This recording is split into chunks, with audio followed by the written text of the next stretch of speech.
This is the GHOSTKNIGHT, a near-Earth and lunar combat suit, part of the MK44 series from Robot Battle 5, set in a timeline where humans fight back against the runaway machines. It's the most advanced machine I've built in the series so far, so I developed a finish that tells its story. The surface is everything. It's a custom colorway. I simulated it being blasted by UV radiation and layered it with a new level of near-Earth combat zone weathering. In this debrief video, I'll show exactly how it came to life, from prep and primer to shark-inspired camo overlays and final weathering using studio-grade oil techniques. Let's dive in. Although I'd love to start with paint and weathering, we get to begin where every good build begins, with kit cleanup and seamline work. These MK44 kits are beautifully engineered. Honestly, they're still the best range I've ever built from Hasegawa. I often tell new folks at shows, if you're doing your first Maschinen Krieger build, start here. That said, even with my rave review, some of the seams still need attention, especially if you're planning on close-up shots or gallery spreads like I do. I work the plastic wet. Just fold up some kitchen paper, soak it in tap water, and use it to catch dust while sanding. It's low tech, but it works. For smoothing the surface, I cycle through abrasives, sanding sticks, sponges, microfiles, always keeping things clean and controlled. For deeper seams, I use black CA glue. It bulks slightly, cures hard, and if you store it in the fridge in an airtight Ziploc next to your weed, it lasts much longer. Once the surface is smooth and clean, it's ready for primer. Before diving into the main camo, I want to show you how I handled the primers, because in this build, they're not just prep. I went for a differentiated primer look, inspired by modern aerospace platforms. You'll see a combination of rattlecan grey and white for the zenithal highlight, with key support parts shot in red oxide surfacer. I added a few cool white accents to give some chromatic punch and to establish a near pure white reference, something for the camo to push against. The faceplate got the classic RLM04 yellow over red primer, a nod to the older suit lineages in my collection, and a way to pull the eye toward a warm focal point in an otherwise cold finish. The hull base was sprayed in Tamiya LP lacquer paint Insignia White, which lays down beautifully. I'm seriously considering more of the LP range. They dry flatter than Mr. Color and offer a nice contrast. I'm not saying flatter is better, but it's nicely different, something I might lean into more on future builds. I was careful not to flood it and just blast it on, using the Insignia White more as a shade and letting the zenithal and cool white mottling show through. This is the start of the sun-bleached UV faded look that defines the GHOSTKNIGHT. For camo patterns like this, I start with a favorite ritual. I sketch the camo outline with a soft B grade pencil. It's not just about coverage though, it's about the flow. I want the pattern to move the eye across the major curves and set up natural zones for highlights and weathering later. Most of the focus goes into the upper hull, but I echo those same shapes onto the lower legs, shoulder armor, and forearms, keeping their final pose in mind so that everything reads properly and cohesively once the model's complete. The next step is the experiment. I'm introducing a new tone to my work I'll call Eggplant. It's officially Russian aircraft blue, but really it's a deep purple grey, and I've mixed that over my legacy dark grey mixing bowl, and that produces a colour bridge to past projects, something that makes each camo run feel unique. Then using a frayed bird round brush with no point, I sketch loosely over the pencil lines. The splayed bristles give me this soft, almost bokeh-like edge, an organic blur to start the camo transition.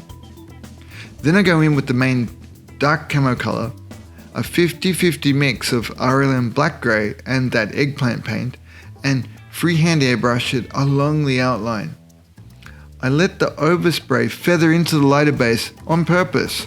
That's a feature, not a bug, and the start of what I call the overlap method.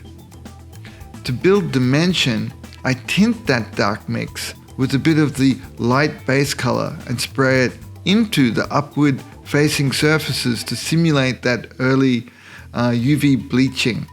Not too much, I want to keep the contrast nice and punchy. Finally, I reverse it, mixing some of that highlight tone back into the light base and spraying it into the lighter zones. That gives me a fourth intermediate tone that blends the overspray and softens the edge between the light and dark. So in total, 4 tones, light base, dark camo, and 2 hybrid mixes, all orbiting around that purple pigment base color. It sounds convoluted when you have to say it out loud, but in practice doing it with your hands, it's actually quite fast, elegant, and gives the whole machine a cold, cohesive finish. Hey, if you're finding this helpful, just a quick reminder, these videos are sponsored by me. My studio, Paint on Plastic, produces these projects independently, and this build, the GHOSTKNIGHT, is now available as a digital edition you can download instantly, or as a Workbench Edition in print, shipping very soon. You can now grab all 3 Workbench Editions, GHOSTKNIGHT, HAMMERKNIGHT, and GRIFFON, as a 3-pack bundle with flat rate shipping. US orders shipped direct from our new US warehouse. In Australia, UK and Europe shipped direct from my studio here in Sydney. So wherever you are, you're buying direct from the studio. Hit the link below to get the digital edition, reserve your print copy, or check out the full range now. We're shifting gears now, moving into detail painting using water-based acrylics. Now, before hitting these with varnish coats, I always let them fully cure, and then I use often lacquer over the top of them, so I always give them at least overnight to harden up. For the beam pattern rifle, I mixed a custom gun blue, which is a blend of black, dark marine blue, and mauve. Apologies if my pronunciation's off for that color. I've only really heard it spoken out loud in Japanese for most of my life, and it's mauve. So mauve, the reddish, warm purple pastel hue. It echoes the color tones of the undertone I've got with the camo color, but it still contrasts enough to feel like a separate modular piece of equipment. So then the smoke launchers are painted in a richer dark red, which I've got more or less as part of the recurring palette across the Mk44 range to keep things in harmony, and I like the idea of it being like a factory setting SOP for these things. Now before the water slide, decals, I kick off the weathering prep with what I call abrasion weathering. And no, I'm not trying to say I'm inventing anything here, it's just something I do and I need to put a word to it so that I know what I'm talking about, and hopefully I can pass that along to you. So I use a soft worn sanding sponge, usually like 600, 800 grit, and always wet, just with tap water to polish the surface.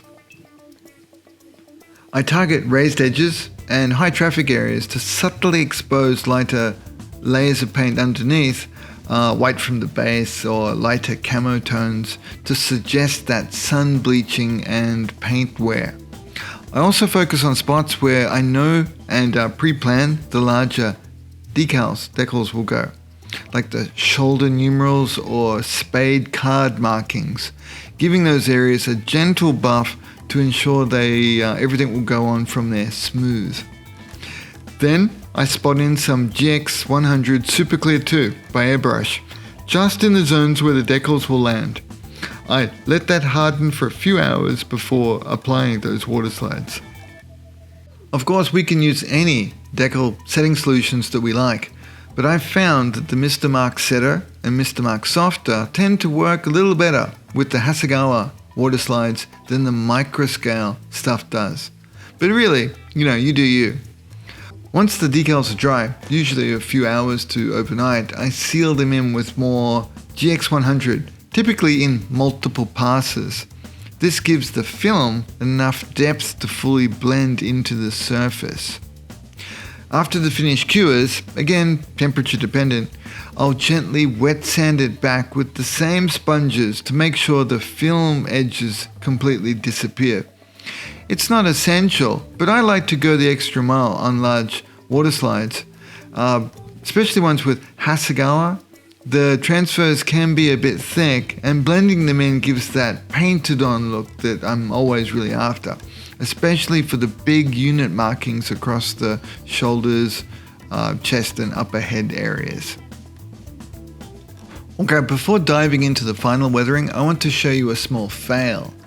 This time I picked up a soft buff sponge from the skincare aisle while shopping with my wife. It looked promising in the package. Good texture, nice cell pattern, but once I opened it up, total failure. It shredded instantly, dropping fibers everywhere, and it would have been a nightmare on a scale model, so I tossed that aside. Instead, I went back to what works. A chunk of my old yellow bathroom sponge, the same one I've been using since my first Gold Coast studio about 7 years ago when we moved from Tokyo to Australia, and it's still going strong. For this chipping pass, I kept with the logic of differentiated priming, meaning I chipped back with the colors that echo the material underneath. For the red oxide base sections, I went with Cavalry Red. It's a little brighter and more chromatically rich than the primer, but I find that works better for surface chips. For the darker and lighter grey zones, I used Vallejo Sky Grey, a cool neutral tone that reads well as a worn primer or exposed undercoat. Then I pushed the contrast with a few edge chips in off-white and then pure black, just to pop some surfaces and reinforce key areas like vents and shoulder edges. Nothing groundbreaking here, but it's clean, clear and visually readable, especially for builders new to weathering who want to try layered chipping by tone. I then kicked off the oil weathering process with a targeted pass using Mr. Weathering Color. Clean, efficient, and easy to control. I'm always experimenting with new products, and this time I used multi-black and multi-white. They're oil-based paints with fast-drying additives that make them ideal for precise weathering. I prefer the newer round bottles since they fit a paint stirrer. The older square ones don't. I started with multi-black and a fresh Tamiya HF brush for sharp application. My weathering logic here follows the build's orientation. Since the GHOSTKNIGHT flies head first, I placed fine impact marks along the upper facing surfaces where debris would naturally strike. After that, I softened and shaped the marks using a dry, flat HF brush to suggest sloughed impact trails rather than clean dots that would look like a kind of raindrop effect. I also played with using the Abteilung matte effect thinner, which let me stretch the oil effects and tweak the shapes without wiping them out completely. Once I was happy with the black effects, I introduced multi-white. This time dropped into the same palette, allowing me to create a custom grey mix on the fly. This hybrid grey, which really looked like a lunar tone, added subtle variety between the harsher black marks and the cleaner white hits. I was especially careful with the white. On a dark hull like this, a little, goes a long way. Too much and suddenly it looks like you parked under that tree and got hit by the local bird population. Hey, I wanted to be the first one to say it. So I kept it tight, using just enough to imply micro impacts and, consequence wear without losing the dignity of the dark grey paintwork. It's a solid start to the weathering finish. It's directional, nuanced, and designed to set up the final layer which comes next. Now for the final pass. It's one of those subtle finishing moves that adds maybe 1% to the model, but it brings everything together. I picked up this particular oil paint, warmish red mauve, I guess that word again, from my favorite art store in Shinjuku, Sekkaido, on the trip back to Japan in December 2023. I'd been meaning to push some mauve and purple tones into my work for a while, and if anything, just to improve and increase my vocabulary and English pronunciation. And this seems like the right project to try it out with. To ground the tone and keep it in world, I mixed it 50-50 with a known paint to me, Starship Filth. Then I thinned the whole blend down with Abteilung matte effect thinner that I had out from before. Now, that mauve paint is potent. The moment you add a little bit of thinner, it explodes back into life. You know, it's borderline shocking. But once mixed with the Starship Filth, it calms down and becomes a perfect Ghost Knight tone. I applied it very thin, more like a filter than a stain, softening the white ankle armor and especially that top plate near the exhaust point. It's a true kakushaji, a hidden flavor. Have you noticed I don't balk at saying weird Japanese words? They probably sound weird to you, but it's a lot easier when I'm saying mauve. Kakushaji is that secret chef's kiss type of flavor that you can add to dishes to make them really unique and special. You might not notice it directly, but if it were not added, you'd notice it was missing, and that's what I was going for here. And yes, it's probably ironic. The Aussie guy buying fancy Italian oil paint in a Japanese art store. But that's the kind of flavor hunting I do for these builds. It might look like a bizarre experiment, but it's actually the result of, 20 plus years of color experience, studio taste, and overthinking in the art supply aisle. The outcome, it's a finish that's cold, cohesive, and it's subtly different from the usual, World War II Xerox approach. I'll call it what it is. It's a bit of a Link special this time, and I'm really pleased with how it turned out.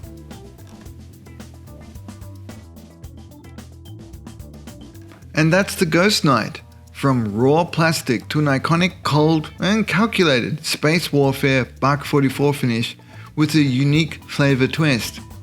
If you found this video useful, interesting, or just plain cool to watch, there are a few ways to support the studio. The digital edition is available right now. It includes the full photo gallery, step-by-step captions, tools, paints, and everything else I used to complete this build. And if you prefer print, the Workbench Edition is coming soon, part of the same series as the HAMMERKNIGHT and GRIFFON, now available as a 3-pack bundle with flat rate shipping worldwide. And to my Patreon Brobot crew, thank you. Your support makes this whole thing possible. And if you're not on there yet and want early access to builds, behind the scenes content and special rewards, you can join anytime via the link below. Drop me a comment if you got questions, or just let me know what stood out on this one for you. I always love hearing from people and what you take away from my builds. Please like and subscribe if you haven't already. It really helps this kind of work stay visible in the flood of algorithmic starship sludge. Until next time, take care, build smart, and keep it interesting.